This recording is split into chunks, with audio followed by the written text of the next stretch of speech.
Hello बच्चों। आ, हमारा mathematics के अंदर एक चैप्टर होता है गणित के अंदर, ठीक है। एक पार्ट है जिसका नाम है मापन। मापन का मतलब होता है मेजरमेंट करना, चीज़ों को नापना। हम अपने रोज़ाना के अंदर बहुत सारी काम में आने वाली ऐसी चीज़ें हैं जिनका रोज़ क्या करते हैं, मापन करते हैं।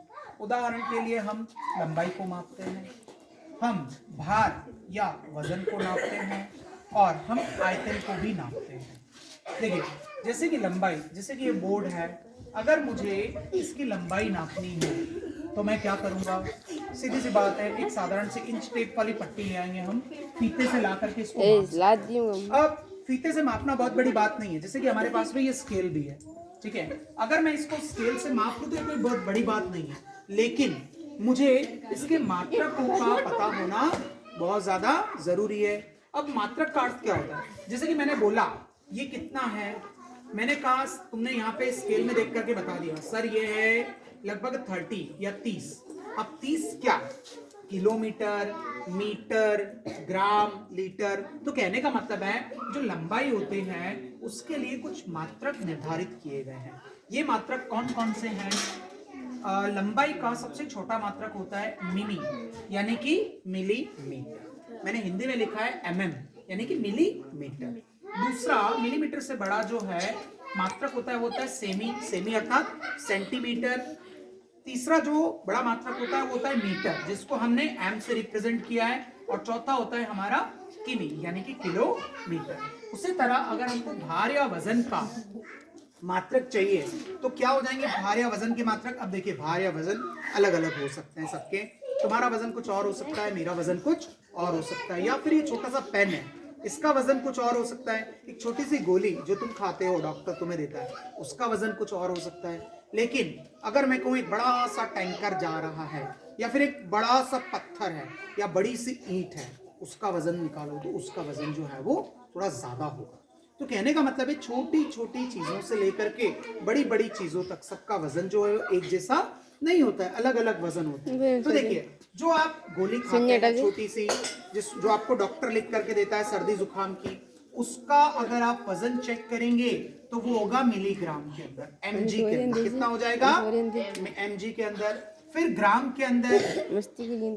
अब ग्राम, जैसे कि मान लो कि आपको चाय पत्ती लानी है, हम अक्सर चाय पत्ती, शुगर, शक्कर वगैरह ये सब चीजें जो होती हैं उनको हमेशा थोड़ी मात्रा में खरीदते हैं नहीं खरीदते हैं, जैसे कि 500 ग्राम, 750 ग्राम, 800 ग्राम, इस तरह से।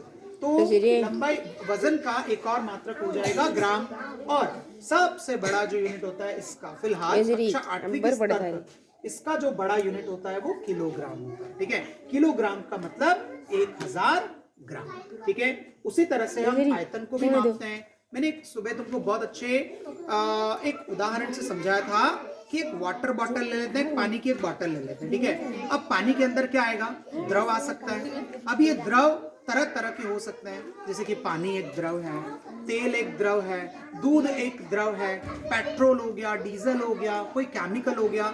इन सब को मेजर करने के लिए, मेजर अर्थात इन सब का मापन करने के लिए हमको आयतन की जरूरत पड़ती है, क्योंकि ये जिस भी वस्तु में जाते हैं उसका शेप ये ले लेते हैं, उसका आकार ये ले लेते हैं। अब हम द्रवों को कैसे नापेंगे? तो द्रवों को नापने के लिए भी कुछ मात्रक हैं। सबसे छोटा मात्रक होता है मिली या एमएल। आप सभी ने देखा होगा जब हमको सर्दी जुकाम वगैरह हो जाता है तो डॉक्टर हमको छोटी सी कफ सिरप देता है। वो डॉक्टर हमको बोलता है कि या तो 1 चम्मच भर के पी लेना या एक छोटा सा ढक्कन में पी लेना, ठीक है। सुनील बैठ जा, ठीक है, मैं देख रहा हूँ सब, ठीक है, बाद में बता। मैंने क्या बोला था कि छोटा सा हम ढक्कन ले लेते हैं, ठीक है। डॉक्टर हमको बोलता है छोटा सा ढक्कन ले लो आप, और उतने ढक्कन 2 बार पी लो या 3 बार पी लो या 1 बार पी लो।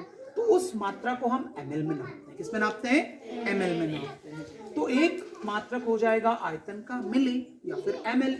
दूसरा हमारा मात्रक जो है वो लीटर है। आप सभी ने देखा होगा कि हम दूध जो लेते हैं सुबह सुबह वो किस में लेते हैं? लीटर में लेते हैं। दूध वाला आता है, बोलता है हमको कितना लीटर दूध चाहिए, तुम बोलते हो आधा लीटर दे दो, 1 लीटर दे दो, 1.25 लीटर दे दो, 2-3 लीटर जितना भी है दूध दे दो।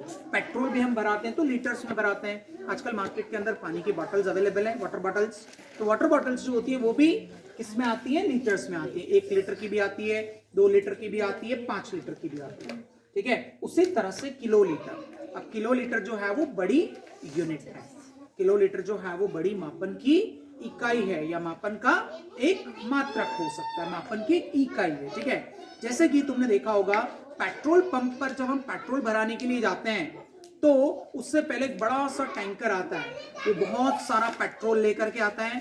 वो पेट्रोल का जो टैंक होता है उसके अंदर 1 लीटर या 2 लीटर पेट्रोल नहीं होता है, उसके अंदर कई हजारों लीटर पेट्रोल होता है। उस पेट्रोल को ला करके वो कहाँ डाल देते हैं, जमीन के अंदर खाली कर देते हैं, और फिर वहां से पेट्रोल पंप यानी कि फ्यूल स्टेशन वाले जो होते हैं वो क्या करते हैं, हमारी गाड़ी के अंदर हमको भर करके मशीन से दे देते हैं। समझ में आ गई बात सभी को?